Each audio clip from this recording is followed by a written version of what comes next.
If you or someone you know is thinking about suicide, call the National Suicide Prevention Lifeline. That's 1-800-273-TALK. Once again, that's 1-800-273-TALK. Learn the warning signs of suicide and save a life.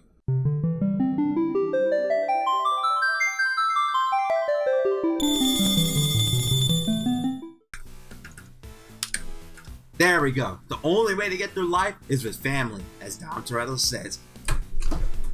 Oh, I didn't notice you were recording me. I mean, I've been away. I haven't made a video in a long time. It kind of makes me think, what I've been doing this entire time?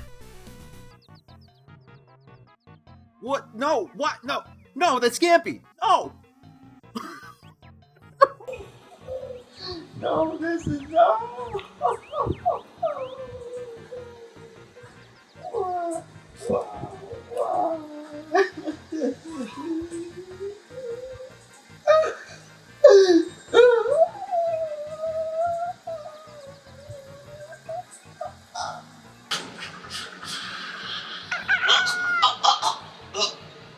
What time is it? 8 p.m. Well, time to get out of bed. Oh, goddamn.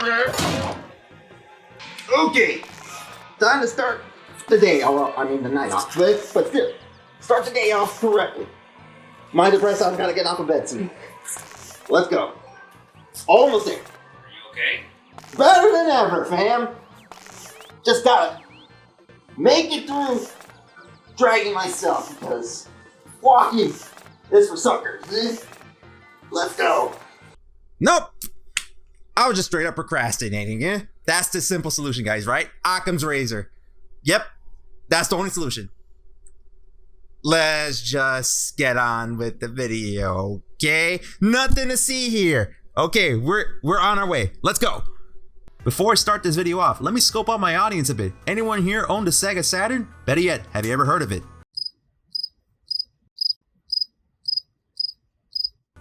The lack of hands show me that either you never owned or heard of it. My methods are better than any other survey out there. Anyways, the reason why I brought this up is because Panzer Dragoon has always remained as a niche game that few people ever heard about. It was one of those Sega IPs that got lost in time due to Sega probably forgetting about the series. Keyword is probably. The Panzer Dragoon series spawned 4 games with a spin-off on the Sega Game Gear. Wait, let me use my patent surveying methods again. Anyone, particularly 90s kids, have you ever heard of the Sega Game Gear growing up? Most of you don't? I thought so. My methods haven't failed me yet. Besides, change the subject as Sega per usual. If the game don't sell well, why bother? Which is what happened with the series as it disappeared into the sea of obscurity. Luckily, during the period of said obscurity, the series had developed a cult following to keep the series alive. Fans of Panzer Dragoon done a damn good job explaining the lore and spreading the name around like they are a bunch of Mormons knocking on your door. In a good way, of course. If anything, they are just as dedicated like Shenmue fans. Like Shenmue fans, however, Panzer fans were handsomely rewarded for their patience. The good news came out in Nintendo's 2019 E3 Direct like a trumpet coming down from the heavens. No, seriously, there are trumpets in this trailer. That was a dead giveaway for fans to know that Panzer was being remade. Listen for yourself.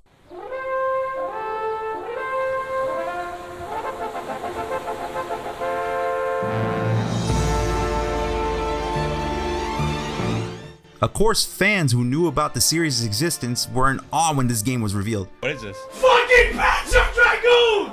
What? Fuck! Holy shit! Oh my fucking god! I actually might cry. Oh my god! What am I? Oh my fucking god! I was one of those gamers too, but I didn't have any video evidence to prove, so just take my word. So take this dramatization of my reaction at the time instead. This signaled a bit of a turning point for Sega since they had been on a streak of remaking or remastering their older games a la Shenmue. Must be all that Persona 5 money they were making at the time. Hey, Mr. Sega, I got some good news for you. What? Sonic Forces is doing well in the long run? It's turning a profit? No. Then sir, can you please lay out the blue blur? Because it's not good for your health at all. Hey, this is some good shit here. This is how we made the masterpiece known as Sonic 06.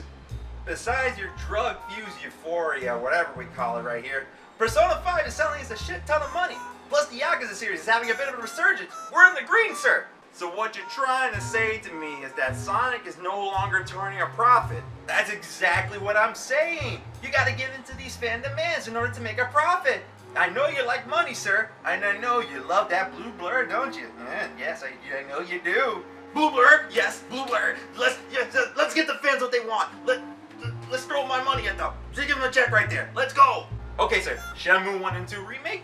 Done. Phantasy Star Online 2 English localization done by Microsoft, of course? Done. Panzer Dragoon 1 remake? Done. But wait, I prefer to let this be handled by a different studio. Let's call Megapixel in the line to help us out with it. Oh, and sir, while you're at it, can you also approve Skies Arcadia Remake 2? Guys, a what? Oh, sorry, no, never mind. I really want this game to happen too. So badly. So badly.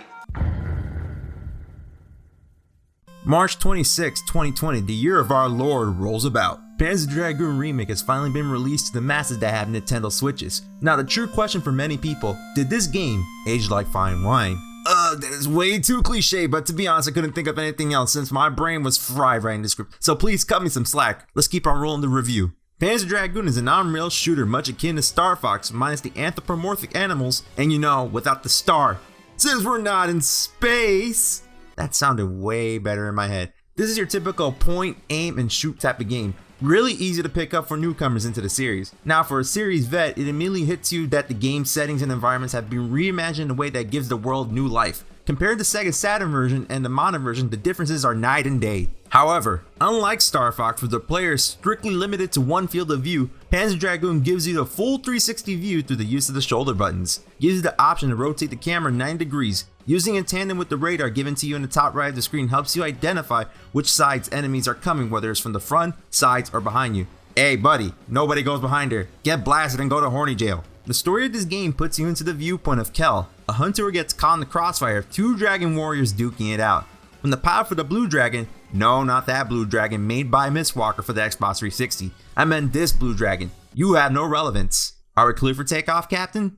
Okay, where was I?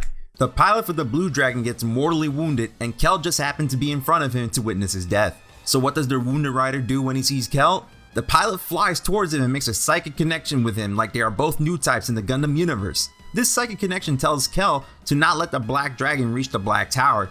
After this rider dies and Kel picks up his gun, he climbs atop the dragon and flies away to finish the original rider's quest. Now I know some of you might be asking how I'm able to extrapolate a plot from such a little number of scenes. Well, you can visit the Panzer Dragoon wiki for that, for helping me research the plot of this game. Now this is lore heavy too, so for any lore fans out there, this is a recommended read to learn about the Panzer Dragoon universe. Check it out whenever you are bored in the toilet or breaking night with nothing better to do. I fall into both of those categories, by the way. So off we go to a fight in a war that we were never involved to begin with. Yay, another war I'm so apathetic about. So without any anti-war sentiments, here's how the game plays. You see the circle on the screen that I'm conveniently controlling with the left analog? That is your targeting reticle, which is job is stated in its name. To help you target enemies, which is something Star Fox on the SNES didn't have unless you go into first person mode. This wasn't implemented until 1997, 2 years after the release of Panzer Dragoon. Okay, big no.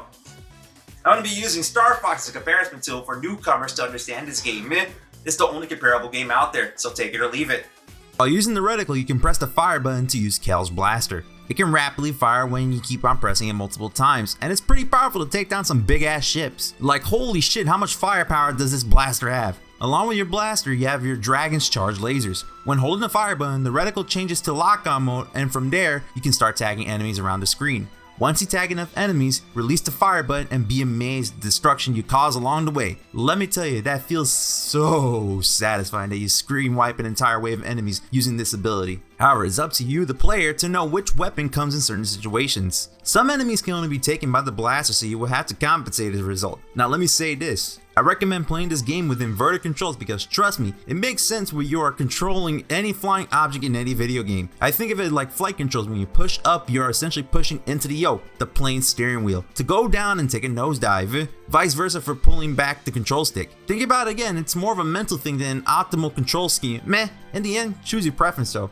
But still, go with inverted controls. Speaking of controls, the game has two control systems. Classic, which is the control scheme used in the original game, where wherever you control the reticle, the dragon also moves at the same time. Then you get the modded control scheme, which opts in to use a twin stick system, where the left stick is to move the dragon, while the right stick is used to aim your reticle. As said before, pick your preferences. There is truly no wrong way to play this game. Now for the length of the game. Now this is a bit of a sensitive topic because although Panzer Dragoon is a good game, the time it takes to beat this game is one sitting.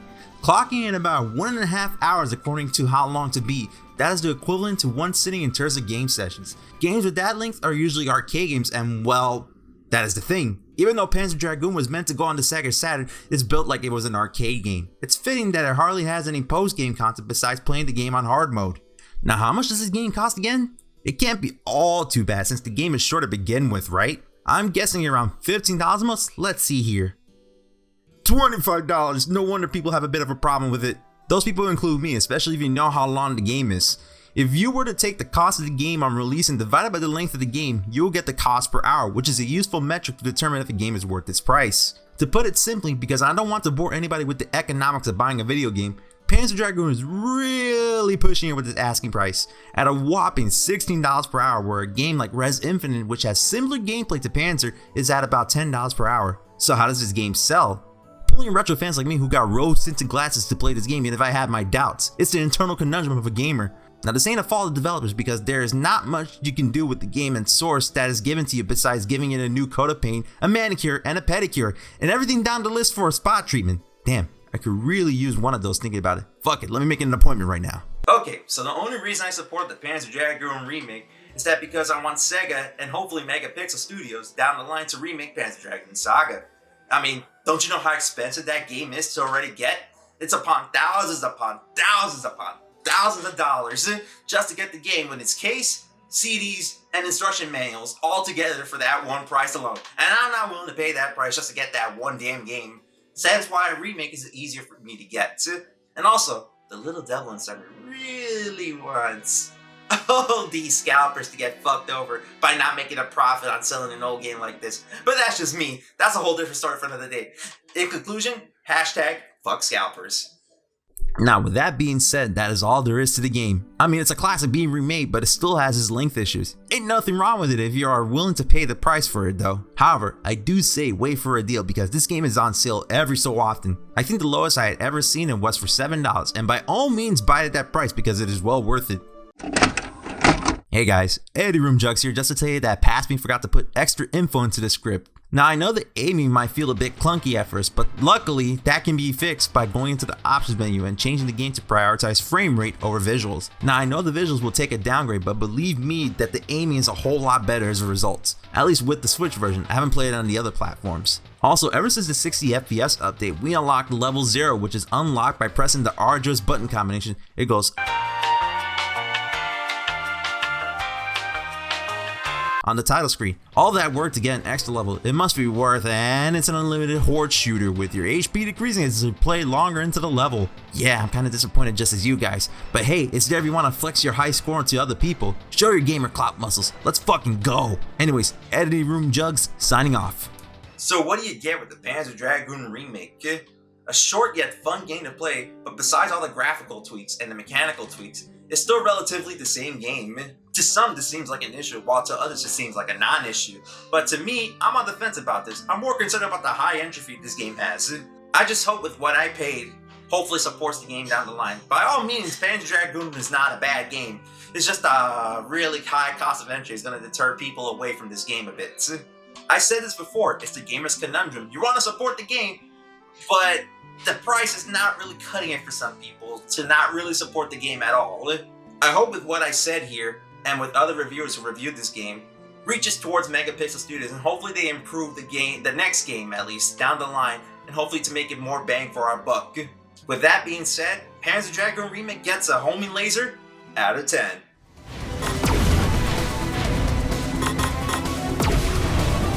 Well, this is a bit of a shorter review if I do say so myself. Yeah, I mean, all this time I've been holding back on this video because I was so busy, but yeah, it's finally out here now. I promise you the next video will be a bit longer than what it's supposed to be though. So there's that for assurance right there. But yeah, that's all I have right here, right now, in terms of life updates. But yeah, this is Jug signing out, and see you in the next video.